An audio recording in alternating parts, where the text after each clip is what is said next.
তোমাদের ছেলে মেয়েদের বয়স যখন 7 বছর হবে নামাজ পড়তে বলবে, 10 বছর হলে নামাজ না পড়ে মেরে নামাজ পড়াবে, আর তাদের বিছানা আলাদা করবে, অর্থাৎ তাদেরকে পর্দা শিখাবে, তাদের ভিতরে লজ্জা সম্ভ্রম তৈরি করবে।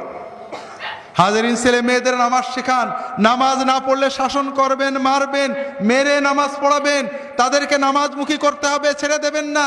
ওই বিকালের আড্ডাগুলো বন্ধ করেন, বেশি বেশি টাকা কামাই করার জন্য 3 প্রকারের চাকরি বন্ধ করেন।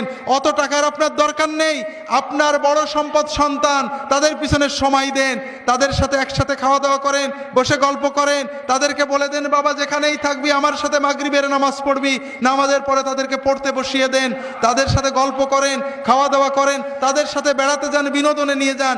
আপনি আলাদা বিনোদন করেন না, সিনেমা দেখবি না, মা অমুক জায়গায় যাবি না, সার্কাসে যাবি না, আর আপনি বুড়ো হয়ে গেছেন, চায়ের দোকানে গল্প করছেন।